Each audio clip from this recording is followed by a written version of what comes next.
How to handle hundreds of rejections powerfully.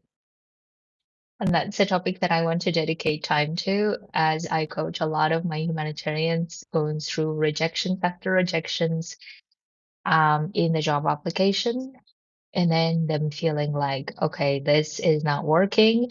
Maybe I should change sector and go to the private sector, and maybe there will be better. And then finding that they will have rejections there as well, or some other clients who are saying, okay, I would love to go to becoming a millionaire and doing my own thing, but I don't think I can handle rejections. And therefore, I will stay in the sector, in the humanitarian sector, and keep doing what I do, even though it feels like that's not working. Right. So basically, I have been seeing more and more of how number of rejections are increasing, or it feels like it, and how we feel like we are at the mercy of those rejections, or we feel like we can't handle them. We feel like it's just too much. We feel like having existential crisis and all of this. And I wanted to share my experience of how I have found a way to handle rejections without making it mean anything about me, without making it existential crisis, without making it accusing and blaming other people. I have learned how to do that. And even though I have been getting a lot of rejections as well, probably close to 300 this year alone, and maybe even more. I haven't counted. But I feel like I have really learned how to train myself to focus on the thing that I can do about and not do anything about the things that I have no control over.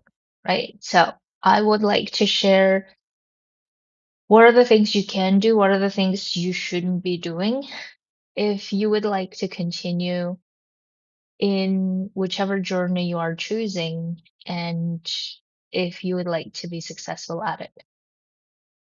So, um, rejections, I feel no matter where you go, will be accompanying us uh, in whatever we're doing. Maybe it used to be different back in the day, but I feel currently safe to say rejections will be part of our journey, whichever direction we take, right? And if we keep allowing them to impact us, impact who we are, our worthiness, impact our lives as existential crisis, impact how we will never going to find anything, how we'll be left alone, and how we will be jobless and homeless, and all of those things that we make rejections mean, then not only we are damaging ourselves, our self concept, but we're also making it very hard to keep going, right? And I think that's a fundamental thing we need to recognize.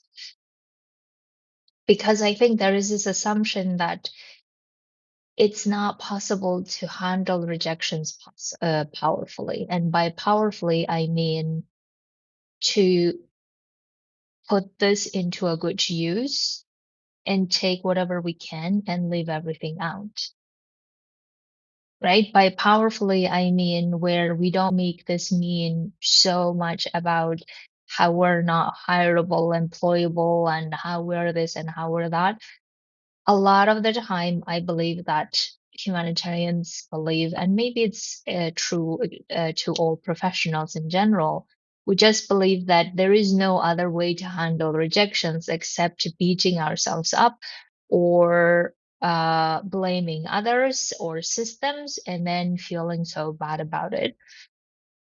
And I would like to share my experience and some of my clients where it doesn't need to be that way. And we have a lot of power over how do we interact with those rejections. And the key to interacting with them in a way that works for us is to recognize that we don't need to be at the mercy of rejections. We don't need to be at the or victim or hostage to rejections being something so bad and so hard that we feel like we hate doing this or we hate keep doing it, or worse, we keep undermining and lowering our standards of where we can go, right? So now, let's get into how to do it in a way that is powerful, right? How to do it in a way that's useful and not damaging to our self concept, to our worthiness, to who we are. Number one, expect hundreds of rejections to begin with. So, in other words, don't get surprised when that happens. And I think a lot of the times, a lot of people, when they get rejections, they just get very surprised. And if that's the case, ask yourself, why are you surprised about it? Right? So, in other words, why did you think that this will go the way that you thought from the first go, or even from the, I don't know, hundredths go? And it's very human, obviously, to expect that things will work out beautifully and everything will be great, and then we'll have a job or we'll have clients and whatever it is. But in the reality of things, that expectation does not match the reality, right? So if it doesn't match the reality, then why do we keep still believing that this is not how it should be? Because keep being surprised and staying in resistance will damage us even more emotionally, I mean. So if we don't want to do that, then we need to understand that we'll probably have hundreds of rejections, and probably that's the way things go, no matter which direction we go, right? So the other thing that I really want to emphasize here is, don't think that just because you are applying for in this context, or just because you are doing your own a business, doesn't mean that you are getting more and therefore you need to change it, right? Because I think a lot of the time there's this assumption that, oh, if I had stayed in the sector, then I wouldn't have this much of the challenges. Or if I had gone to the private sector, then I wouldn't have this much challenges of rejections. And that is not true, or does not need to be true, because also you don't know, right? If that's the case in the other part. And I can tell you from my client's experience, from my own experience, wherever you go, there will be hundreds of rejections. So therefore, um, expect it. That's the first thing. I'm just looking at my notes here. The second thing is, as you receive a rejection, you will likely to have emotional reaction to it. Currently, as I do this, by the way, I notice that I no longer have emotional reaction to things. And I feel great about it, but it doesn't mean that I don't always have that experience. But more and more, I notice myself that I don't have emotional reactions that I used to. I used to have emotional reactions that would put me in indulgent mode for months. That used to be my experience. Currently, when I receive rejection, I don't even like react in any way. It feels very neutral to me. So therefore, I don't think you are there yet for many of you, and that's okay. So therefore, whenever you receive the rejection, your emotion all come up. right? Frustration, disappointment, anger, um, whatever the emotions that come up, sit with them. If you can't do that in that moment, then take time in the evening, whenever you have time, and sit with them and feel all of what is there, right? Whatever the emotions are, don't judge them, don't make them go, don't try to, I don't know, solve for them, just sit with them. And then the more you sit with them, the more you start releasing them. So you can also do intentional breathing. You can also breathe in ways that is pleasant to you, whatever it is, just sit with them. Then the third is once you release them, right? The third step then is decide or hypothesize. Is that a word? Put your hypothesis as to why that might have happened, right? That's important. Now, when you are hypothesizing, okay, I don't think that's an English word. When you are making your hypothesis, don't go into how the system is rigged, how it's unjust, how they gave it to someone and so and not to me, how they don't deserve it. Don't go into that because that will get you even more suffering from it, and you probably don't want to be suffering. So therefore, don't go into that. And also don't go into how you're not worthy, how you're not a great professional that you used to be, or how you're not employable, how you are this, how you're that. Don't do that to yourself because that also lead to suffering. And the more you suffer, the more your brain will resist continue doing it in the future.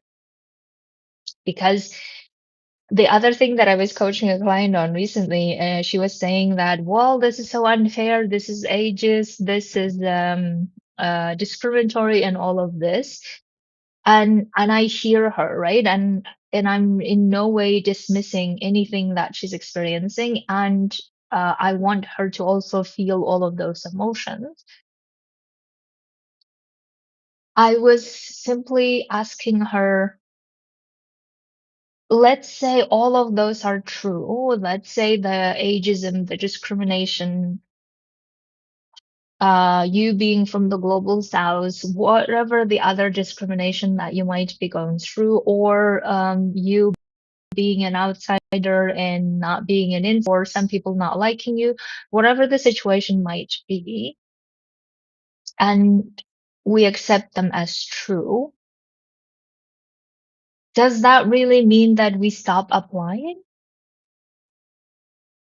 Right? Does that really mean that we stop applying, or does that really mean that we stop now our business and say, well, I'm not doing it? Right? And I feel like if we're going to keep doing this, and if we feel like we have no other choice but to keep doing it, then let's not add more suffering to it. Excuse me. So, unless, like, my rule of thumb is unless I'm going to a tribunal accusing someone officially of discrimination, of injustice, whatever it is, unless I'm doing that, I don't want to spend time suffering from it, especially people whose behaviors I don't respect. So, therefore, when you're putting a hypothesis, focus on what you could have done differently. That's really it, right? Focus on one thing if you can. So if it's a job application and you've received the rejection for the hundreds of time, every time when you hear a rejection or receive a rejection or you didn't hear from them, therefore it's a rejection, ask yourself one of these questions to see where your hypothesis as to what you could have done more differently, better, right? So is it the CV and cover letter? Is it the networking that you could have done? Is it uh, the interview part? Is it the written part? If so, if any of those things are true, which one or what is specifically and what you could have done about it? That's really it. That's the hypothesis, right? When it comes to job application. Now, if it's the job application in the private sector, the same can be true. Maybe one more thing there is, how was your selling experience, or how was your pitch? What was it in the pitch that was not the way you could have done, right? In the sales conversation, we always look at three things, right? How much of your own convictions that played a role, how much of their of your conviction about them played a role, meaning how much you believe that they are wanting to hire you, and how much you are able to demonstrate your skill set. If you are doing your own business or transitioning to doing your own business, it's really like the most hypothesis that I make is about sales conversation. Typically, I make a hypothesis about, okay, what is the objection that I didn't see? Right? So what is the objection that I didn't see that made this a no? And you can do that all the time. You can always like go into hypothesis about, okay, what is the um, marketing part specifically that didn't work, or what is the objection in the sales conversation you didn't catch, or you didn't notice, or you didn't do something with it, right? That's it. So that's the third step, is to put your hypothesis as to what you could have done more differently, better, and get specific about it and keep improving that thing. And the last part is, don't indulge in it. And the way you know that you're indulging in it is when you keep going back and going back, right? When you keep like putting this story in your mind, or keep overthinking it, keep fixating on it, all of this are indulging. And indulging just grows as you keep doing more of it. And the worst part is it keeps regenerating suffering that you don't want to be suffering from. So, my dears, to wrap up, I would like for us to really understand or recognize that we have the power as to how do we handle and react to hundreds of rejections, and recognize how we are that powerful. And therefore, expecting that there will be a lot of them is probably the norm currently. So if you're surprised, then ask yourself why you're surprised. You can process all of those emotions without adding any judgment, without making it existential, without making it about yourself or about other people. And then really put your hypothesis as to what could have worked, what could have been done differently. And knowing also indulging in it will keep you in suffering even more. And exactly that's probably what you don't want to be experiencing, because the more you suffer, your brain will not want to keep doing it more, and therefore you will create even more suffering for yourself. Okay, my dears. If you feel this is your topic and you need to work on it, come coach with me or join one of my groups and we can work on this together. Have a beautiful week.